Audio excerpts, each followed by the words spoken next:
you tell us one? Yeah. It's a pleasure and opportunity to talk to two members of the Listening Hall of Fame, Dr. Ralph Nichols and James I. Brown. And Nick, I'd like to ask a question from your perspective. You've been in the business of listening since 1940s. What aroused your interest, and how did you get into the topic of listening? That's a very interesting question to me. I don't know whether it'll interest other people or not. I was a debate coach in a high school way back there right after I got out of college. And in order to hold a job in those days, you had to coach winners. The first season or so, I wasn't doing too well. I don't think we averaged 500. I was trying to select the best speakers in that high school and make debaters out of them. Suddenly it occurred to me that the winning debate team was not made up of the best speakers, but the people who could reproduce an opposing argument and then discuss it. I started identifying the best listeners and started winning debates. And they really proved invaluable to me, those good listeners. From that time on, I was much less interested in becoming a speech professor and much more interested in trying to prove to people and the public at large that listening is good business. When you identify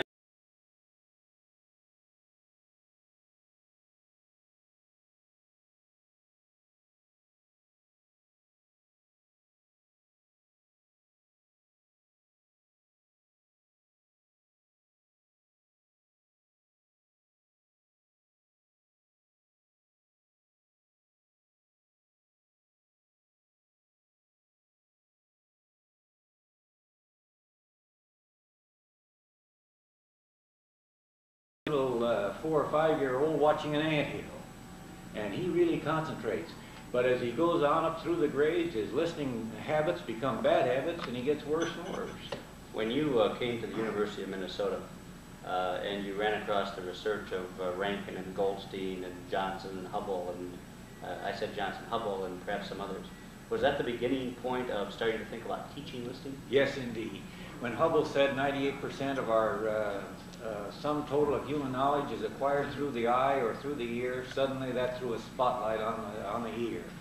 And while he had been exaggerating a little bit, perhaps, certainly the ear was just about as important as the eye and had been receiving no attention. The school had been built around reading, writing, and arithmetic. Everybody seemed to need to learn to read.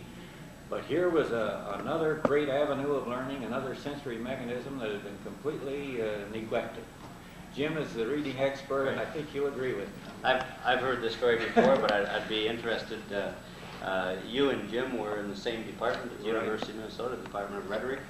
And Jim, of course, your PhD work in Colorado was related to the testing of listening. How did you two get along?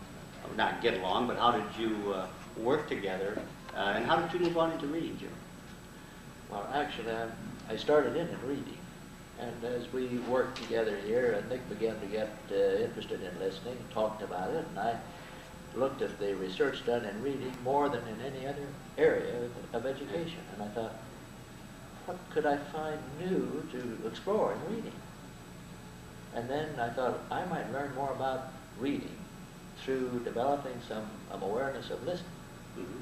So if I were to move into the area of listening, where there was a very meager amount of research, I could perhaps, one, develop a test that would let me compare these two skills, which we depend on, these two modes, and understand reading better just because I could understand listening better.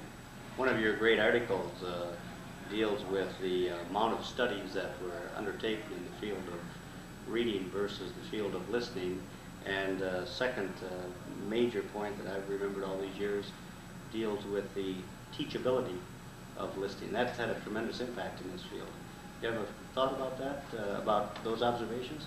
Well, this was one of the things that, of course, I wondered about, and I guess everyone else did. Particularly in education, after I finished my test, I thought, well, now some test publisher may be interested in this. And I wrote letters to, I think, 8 different test publishers saying, would you be interested in publishing a listening test? They all wrote back saying, well, there's no interest in this area, and I don't know whether anyone can teach it. So I wrote then that article in School and Society, which came out, and within 3 months after that, 3 of the test publishers wrote to me saying, would you like to let us consider your test? So that apparently... Immediate need. Apparently they were beginning to understand that there might be something here. Now, Nick, were you teaching listening at that time? I think by that time I'd got underway with it, yes. And his standardized test of listening comprehension was an invaluable tool to us. Manny, may I ask Jim a question? It's a question I've wanted to ask him for years.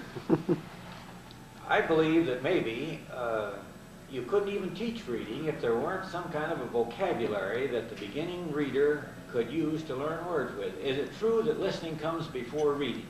Certainly so. That's the key thing to keep in mind with the International Listening Association, because we learn our language through listening. The complexity of this, I've seen some figure saying that the child, before he even gets to formal education, has managed to sort out and learn the language in a way that would require a computer, really. It's a very, very complex computer, some challenge. One of the interesting items of research that I'm familiar with suggests that our listening vocabulary is superior to our reading vocabulary up through about the age of 12.6. And at that time, it is suggested that the reading vocabulary catches up and surpasses. Does that fit with what you're saying? Exactly so. Because we come into school as listeners, that's the way we learn. Gradually, we learn to recognize these visual symbols. And we begin to lean on those more and more, and education depends on this more and more, so that we, after a while, begin to arise at a point where we're better, we can manage reading better than we could listening. Jim, how many people do you think have taken the Brown-Carlson listening test? Do you have any figures on that? I don't. I'll have to go back and take a look. How many years has it been? I can't remember. 18, 20. 18, 20 years. Without any question, the most used test in the field to this day. And widely used, and continues to be. Nick, one thing I was going to ask you, you told a story to me many years ago that I would think should be shared with others, and that is the day that you're a very avid sports fan, football fan in particular, and you told me that you learned something about listening by watching Bernie Bierman, the old great coach at the University of Minnesota. Bernie Bierman was a football coach at the University of Minnesota, and a very successful one. And as a young instructor up there on the campus, I used to go watch football practice whenever I could get away from the office. And he was the greatest teacher of listening I'd encountered up to that time, and I think maybe he got me greatly interested in it. They would practice a play, and if he saw something that the quarterback did wrong, he would blow a whistle and call everybody up around the circle. And then he'd announce, he'd say, "This is important." And that was a code word, a magic word. Those football players got quiet, because if they didn't get his point now, they were going to have to run around the field 3 laps or something of the kind. And when he said, when that quarterback turns 1 quarter turn to the left, you are supposed to be here, and you were not there. Let's not have that error again. All right, run it through. I could see right away that it was not the giant, the muscle man, that was going to make his team. It was the fellow who got the word, who comprehended. And he had great success. Wasn't there a player there at that time who was the biggest strapless guy you'd ever want to see, but he didn't make it, and someone else became All-American? Yes, there was a man from the Iron Range who was all muscle, and everybody thought he was going to be an All-American. And he was beaten out by a 220-pound tackle who became an All-American because he knew everything he was supposed to know from the coach. Manny, there's one concept in this that seems to me to be very, very important. If I could enlarge on it just for a second. The reason Jim and I and others are interested in reading and listening is because of learning economy. I suppose there are millions of people now in America who've taken speed reading. Certainly nearly 1 million, maybe several million. It's an economy in learning to be able to read and comprehend rapidly. The same thing should be appreciated in the field of listening. It should be an economy of learning to hear speech at a rate 2 or 3 times the pace we normally hear it and not lose comprehension of it. To be able to digest and balance and take vitriolic and bitter criticism, roll with the punch and comprehend the man's point and try to understand him. I honestly believe that the greatest human need in this world of ours is to understand and to be understood. There's an interesting figure right now. I want to come back to that statement because it's so critical. We have right now, on this day, about 60 million kids out there in school, grade K through college. If you calculate that those 60 million kids being taught by about 3 million teachers are averaging, on average, about 5 to 6 hours a day in the classroom, wherein we know that 60 to 70% of their time is spent listening. We're talking about 360 million student classroom hours per day. We spend $155 billion a year in education. And yet your research, I want to come back to this, the beginning research, and as you know, we found no significant difference up to the present day, points out that we listen at a horrendous efficiency level. 25% efficiency level is the figure that, as you know, we're using, you used.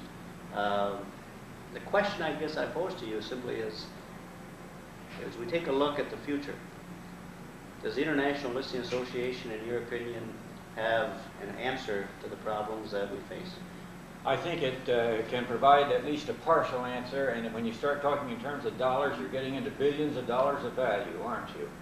I think you will find that people listen to a 5 or 10 minute message at about 50% efficiency if you check immediately, but after 48 hours, the residual retention of what they learned is about 25%. Heavens, can't we build that up to where the retention can someday be 50% of the original at least?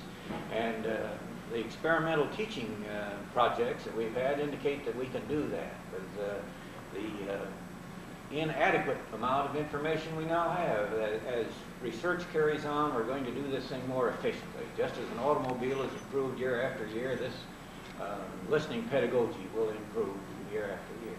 And out of the field of pedagogy, you have the growing listening to TV and to radio.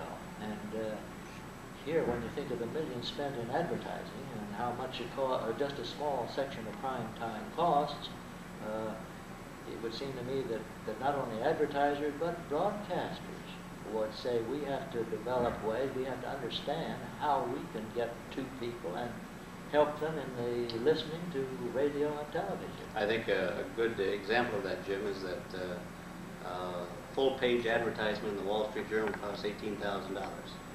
A 1 minute on 60 Minutes costs $268,000. And the reason is because of the numbers out there of people who are listening. Go ahead. And if they're poor listeners, that money is not going to be as profitable as me. That's right. Jim, do you see some good future and good hope with, as someone who's been interested in listening for years and years with the International Listening Association? Oh, I think this association has and is going to have a future that will make it a heard-from organization, because you have 45% of our communication time in listening. We're beginning to get some attention and giving it what it deserves. Now, the International Reading Association, which you're a longtime member of, has, as I recall, 38,000 members worldwide, and I don't know how many institutional memberships. Has the International Reading Association, in your opinion, been very productive for your reading profession? For me, it has been. I would be lost without it in terms of getting ideas and getting exchange with people all over the world, really. Yes. The world congresses. And I can see this organization also getting around to having, as the Reading Association, every 2 years, say, a World Congress in listening. Paris, Germany, Denmark, so on. Very good. Nick, do you have any thoughts that you'd like to share with anybody about listening? Yes, I think it is very appropriate to consider the effect, the possible effect and influence on world tensions and hostilities that this organization happens to be putting in an appearance in 1980. Millions of people around this world of ours are worrying about the possibility of another war on a worldwide scale, perhaps.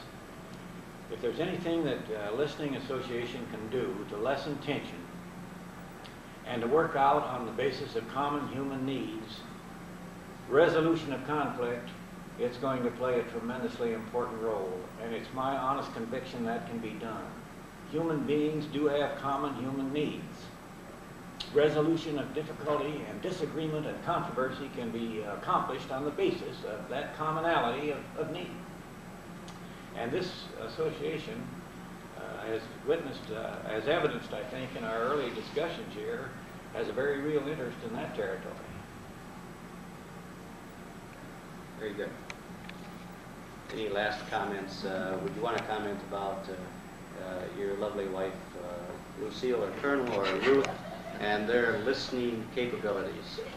That's how I learned to be a good listener. Pay attention to what the boss said.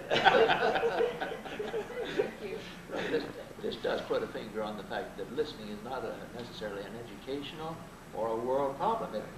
The problem between man and wife, if they aren't properly listened to on both sides, there are more problems. Very good.